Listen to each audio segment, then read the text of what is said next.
거룩하신 주님, 빛대신 주님 앞에 이 시간 나아갑니다. 죄로 물든 또 어두운 그림자 같은 인생들 주님의 은혜로 인도하여 주시고 날마다 주님의 말씀의 양식으로 우리의 삶의 시시때때로 우리의 가장 필요에 맞게 주님의 말씀과 은혜를 공급하여 주시니 감사합니다. 이 시간 주님 말씀 앞에 설 때 우리의 부끄러움과 우리의 수치를 깨닫게 하여 주시고 우리의 본래 모습이 거룩하신 주님 앞에 조금도 나아갈 수 없는 존재들임을 이 시간 말씀을 통해 깨닫게 하여 주시고 오직 그리스도의 피로 말미암은 그 은혜에 또 시간이 될 수 있도록 하나님 붙들어 주시옵소서. 감사드리오며 우리 주 예수님의 이름으로 기도드렸습니다. 아멘. 이 시간 함께 370장 찬송하도록 하겠습니다. 370장 주 안에 있는 나에게 함께 찬송하시겠습니다.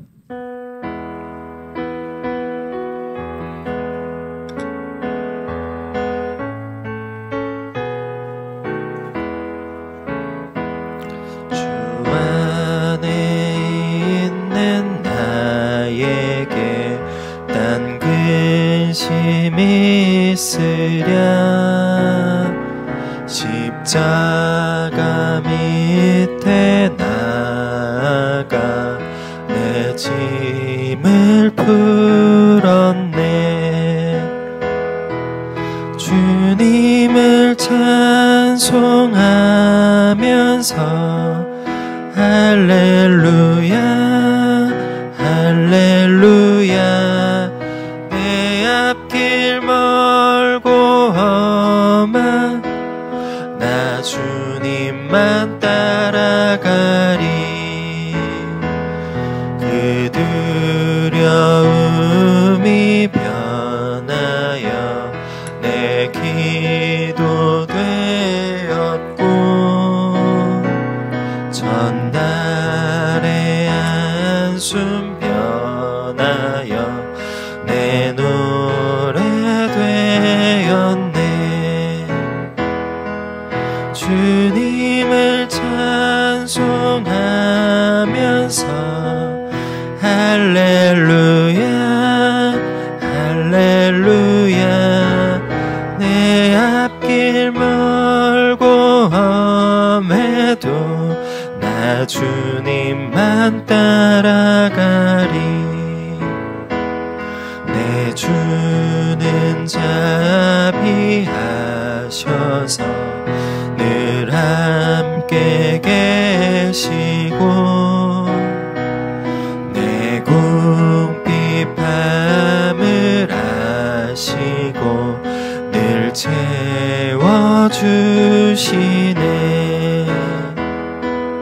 주님을 찬송하면서 할렐루야 할렐루야. 내 앞길 멀고 험해도 나 주님만 따라가리.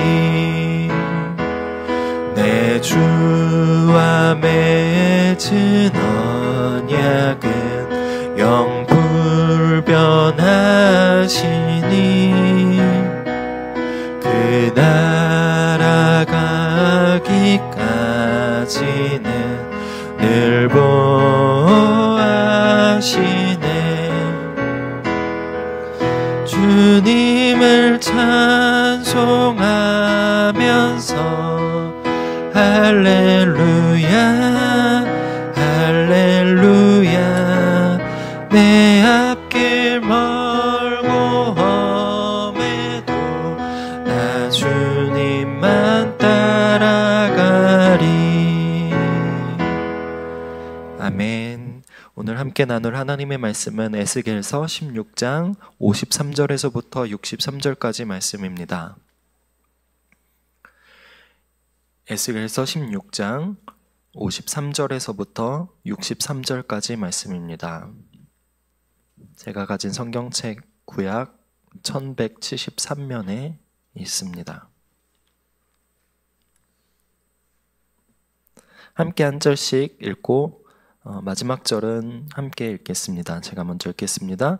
내가 그들의 사로잡힘 곧 소돔과 그의 딸들의 사로잡힘과 사마리아와 그의 딸들의 사로잡힘과 그들 중에 너의 사로잡힌 자의 사로잡힘을 풀어주어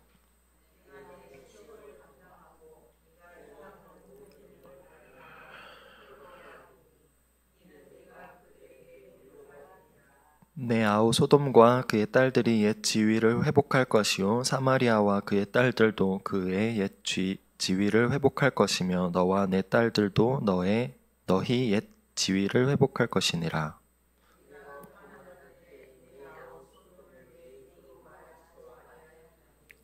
곧 내 악이 드러나기 전이며 아람의 딸들이 너를 능욕하기 전이며 너희 사방에 둘러있는 블레셋의 딸들이 너를 멸시하기 전이니라.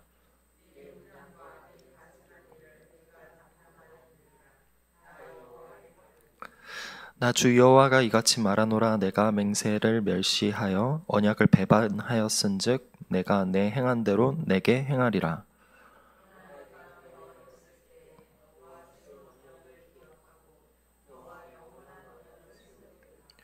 내가 내 형과 아우를 접대할 때에 내 행위를 기억하고 부끄러워할 것이라. 내가 그들을 내게 딸로 주려니와 내 언약으로 말미암이 아니니라.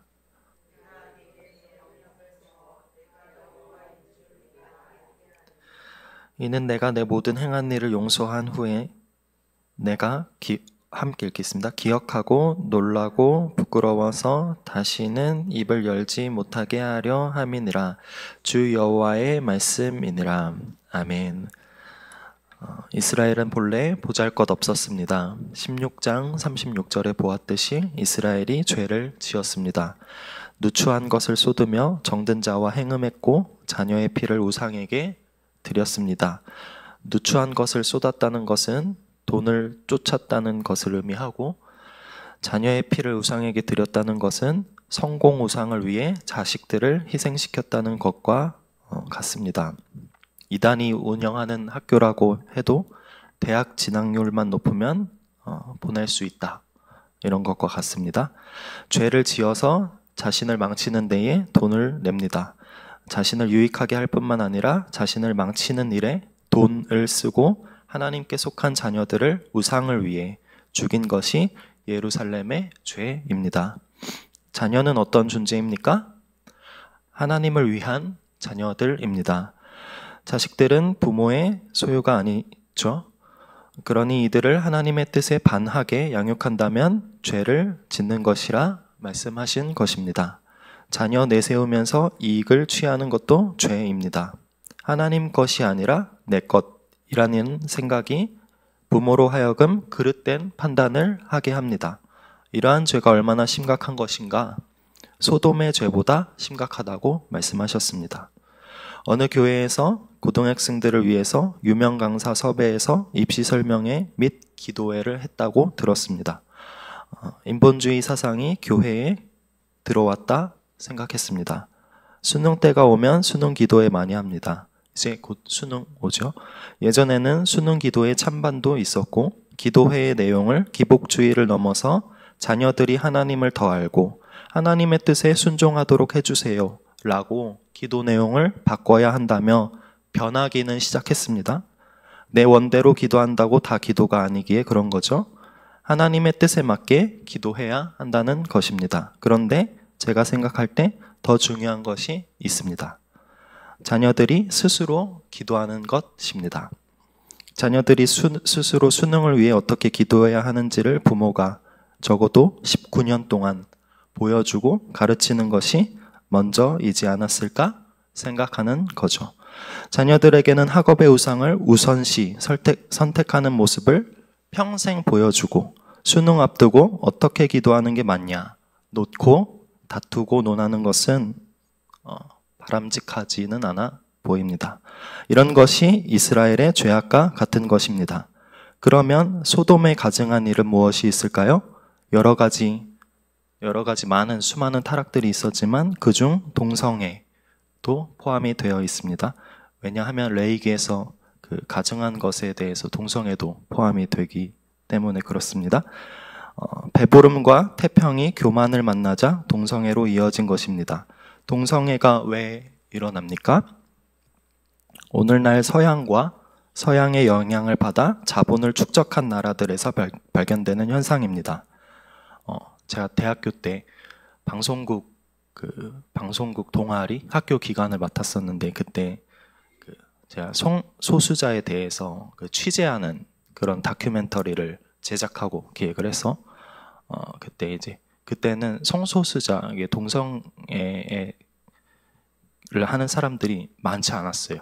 그래서 그 사람들을 찾기 위해서 서울 막 곳곳에 가서 어떤 집 그곳에 이제 단체로 있다고 해서 막 찾아가서 이렇게 인터뷰도 하고, 길거리에서 이제 지하철 전철 있는 데서 일반 시민들에게 동성애에 대해서 어떻게 생각을 하느냐, 이런 질문들 인터뷰를 했었는데, 그 당시에는 그러니까 동성애에 빠진 사람들을 찾는 게 힘들었어요.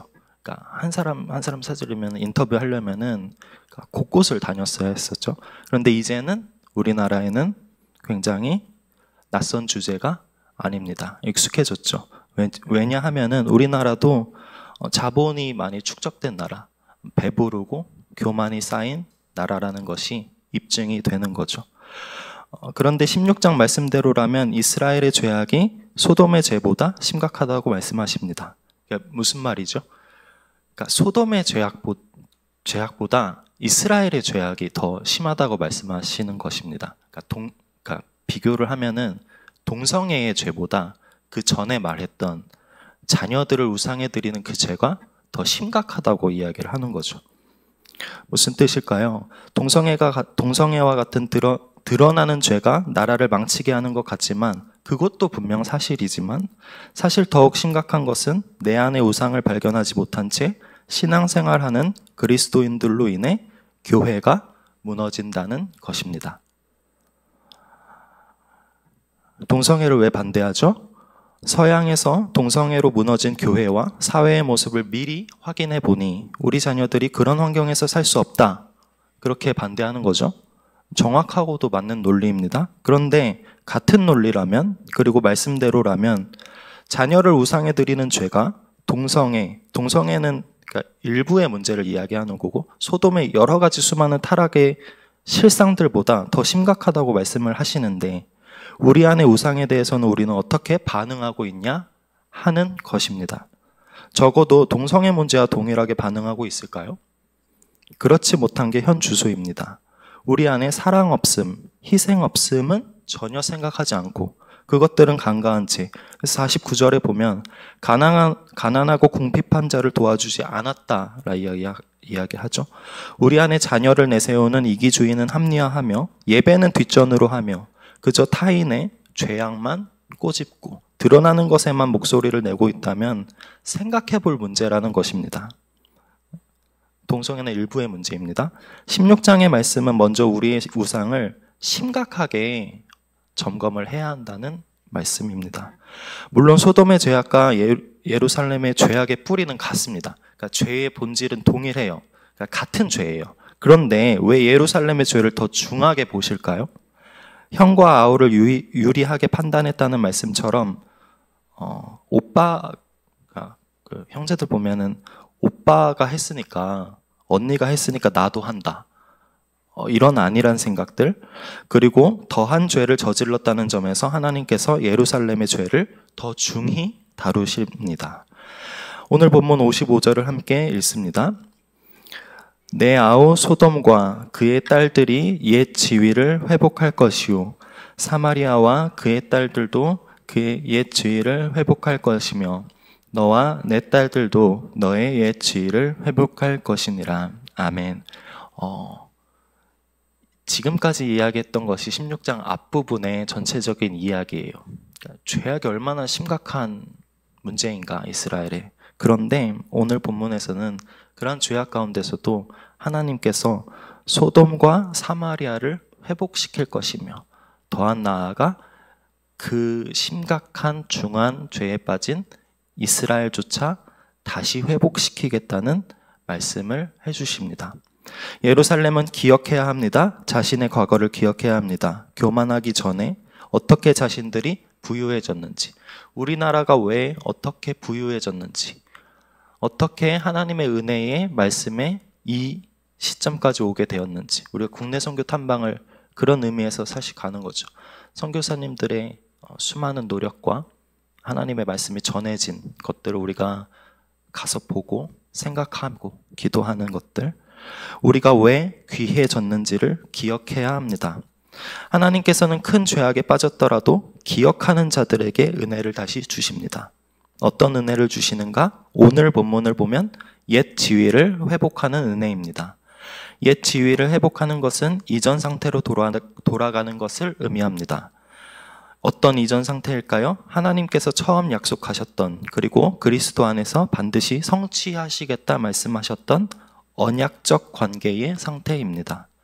하나님과의 언약 안에서 누렸던 평안, 특권, 임재를 다시금 회복하게 하시겠다는 말씀입니다. 60절 함께 읽습니다. 그러나 내가 너의 어렸을 때에 너와 세운 언약을 기억하고 너와 영원한 언약을 세우리라. 아멘. 하나님께서 세우신 언약을 기억하십니다. 하나님께서 이렇게 말씀하십니다. 너희는 내 말을 어기면 저주를 받겠다고 나와 맹세하지 않았느냐? 그런데 어찌 너희가 그것을 가볍게 여길 수가 있었느냐? 너의 동생 소돔은 끔찍한 소문으로 너의 입에 오르지 않았느냐? 너희는 사방에서 너를 멸시하는 사람들의 모욕 대상이 되었다. 너희는 너희와 나의 언약을 깨트리고 말았다. 그렇지만 나는 너의 어린 시절에 너와 맺은 나의 언약을 기억할 것이다. 그리고는 너를 위해 영원한 언약을, 다시는 깨지지 않을 언약을 세워주도록 하겠다.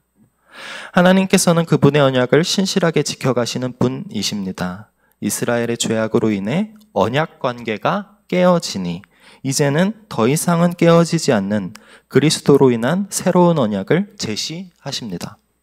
그리스도의 피로 보장되는 영원하고도 무조건적인 은혜입니다. 그 은혜가 이스라엘 마음에 영원히 새겨집니다. 에스겔서는 이 언약을 영원한 언약이라고 오늘 본문에서 표현을 합니다. 그리고 예레미야에서는 이를 새 언약이라고 말합니다. 첫 번째 언약은 돌판에 기록되었습니다. 요즘에 그 다음 세대 성경 본문이 십계명을 하나님께서 돌판에 적어주셨습니다. 그러나 두 번째 언약, 새 언약, 영원한 언약, 이 언약은 하나님께서 마음에 새겨주셨습니다. 그래서 예레미야 31장 33절이 말합니다. 제가 읽어드릴게요. 그러나 그날 후에 내가 이스라엘 집과 맺을 언약은 이러하니 곧 내가 나의 법을 그들의 속에 두며 그들의 마음에 기록하여 나는 그들의 하나님이 되고 그들은 내 백성이 될 것이라. 여호와의 말씀이니라. 아멘. 시내산에서 맺은 첫 번째 언약은 이스라엘의 백성들의 결심에 근거하여 체결되었습니다. 오랜 노예 생활에 익숙해진 그들 안에 할 수 있다 하는 생각이 고려된 언약이었습니다. 그래서 첫 번째 시내산에서 언약을 맺을 때 이스라엘 백성들이 이렇게 대답을 해요. 여호와께서 말씀하신 모든 것을 우리가 준행하겠나이다. 그러니까 주님께서 주신 십계명의 여러 가지 수많은 율법의 말씀들을 우리가 지키겠다. 그리고 지키지 않으면 저주를 받겠다. 그리고 잘 지키겠다고 결심을 한 거죠. 그런데 역사 속에서 첫 번째 언약의 한계가 경험이 되었습니다. 내가 할 수 없다는 것이 확인된 것입니다. 내가 그 말씀을 다 지킬 수가 없었어요. 준행할 수가 없었죠. 그들 안에 얼마나 큰 우상이 있는지 확인되었습니다. 얼마나 연약한 존재들인지. 그래서 하나님께서 이스라엘 백성들의 결심에 기초하지 않은 오직 그리스도의 은혜로 말미암은 영원한 언약을 다시 제시하십니다. 이것이 영원한 언약이고 새 언약입니다. 최후의 만찬 때 예수님이 말씀하셨습니다. 너희가 이것을 마시라. 이것은 죄사함을 얻게 하려고 많은 사람을 위하여 흘리는 바 나의 피 곧 언약의 피니라. 아멘. 이스라엘 백성들의 무능, 연약함, 할 수 없음, 죄악이 확인된 다음에 하나님께서 두 번째 새롭고도 영원한 언약을 주신 것입니다. 63절을 함께 읽습니다. 이는 내가 내 모든 행한 일을 용서한 후에 내가 기억하고 놀라고 부끄러워서 다시는 입을 열지 못하게 하려 함이니라. 주 여호와의 말씀이니라. 아멘. 무슨 말씀입니까? 나대지 말라는 말씀이라고 제가 원고를 썼어요. 나대지 말라는 말씀입니다. 첫 번째 언약의 실패를 경험해야 된다는 말씀입니다. 신대원 다닐 때 교수님께서, 제가 여러 번 아마 얘기해서 알고 계시는 이야기이기도 한데, 신대원 다닐 때 교수님께서 3년 동안 네가 아무것도 할 수 없다는 것 하나만 깨달으면 된다고 하셨습니다. 이 말을 사역을 하면 할수록 뼈저리게 경험을 합니다. 그래서 더욱더 하나님을 붙들게 됩니다. 오직 은혜만을 의지하여 졸업 후에 사역을 감당할 수 있겠습니까? 그 질문이 매일 제게 다가오는 것 같습니다. 사랑하는 우리 성도 여러분들은 할 수 있겠습니까? 할 수 있으시겠습니까? 아니면 할 수 없습니까? 내가 할 수 있다는 생각을 가지고 나아가니까 사실은 우리 안에 수많은 실패와 연약함들이 발견이 됐고, 그래서 하나님을 더 붙들고 의지하며 나아가고, 그것들을 기억할 때 하나님께서 영원하고도 새로운 예수 그리스도로 말미암은 그 언약을 우리에게 또 허락하시는 거죠. 내가 할 수 없다는 첫 번째 언약의 실패가 필요합니다. 그래서 에스겔서가 죄악에 대해서 계속 읽으면 반복이 되잖아요. 죄악에 빠진 이스라엘의 죄 모습을 왜 이렇게나 고발을 할까? 그런 우리의 모습이지 않을까 생각을 하는 거죠. 우리의 무능함, 우리의 연약함. 63절을 보면 부끄러워서 다시는 입을 열지 못하게 하면서도 그럼에도 끝까지 은혜로 붙드시는 하나님 앞에서 아직도 하실 말들이 많으십니까? 사랑하는 여러분, 우리 안의 우상들을 발견할 수 있기를 바랍니다. 지금 내 것이라고 여기는 것이 언제부터 내 것이었는지, 주어졌다면, 하나님의 은혜로 주어졌다면 목적에 맞게 사용하고 있는지 잘 따져볼 수 있기를 바랍니다. 그리고 그 실패를 가지고 그리스도 앞에 나오시기를 바랍니다. 우리를 위해 모든 피를 쏟으시고 그 피로 이제는 다시는 깨지지 않을 영원한 언약, 그 은혜를 주신 그리스도만을 바라보시기를 바랍니다. 우리 함께 기도하도록 하겠습니다. 사랑해 주님, 감사합니다. 주님께서 우리 처음 만나주셨을 때 그 사랑과 은혜가 너무 감격스러워서 주님 앞에 모든 것 다 드릴 수 있을 것만 같은 그런 시절도 있었는데, 어느새 우리의 삶이 배부르고 풍족해지고 교만해지면서 또 우리가 우상의 길을, 여러 가지 수많은 깊은 죄악의 길로 걸어가고 있음을 봅니다. 우리 안에 얼마나 사랑이 없는지, 희생이 없는지, 하나님의 말씀을 맡은 자로서 우리의 자녀들을 하나님의 말씀대로 양육하지 못하고 있는지, 또 이 세상에 수많은 드러나는 그것들을 향해 손가락질 하다가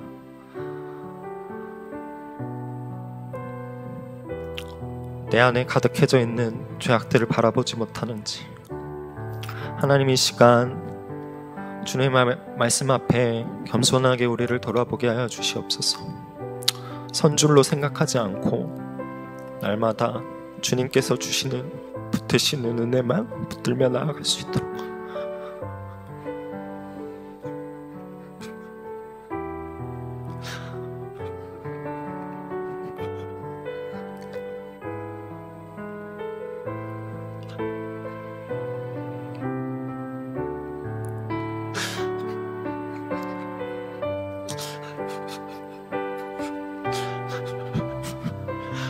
이 시간 교회를 위해서 기도하며 나아가도록 하겠습니다. 함께 기도합니다.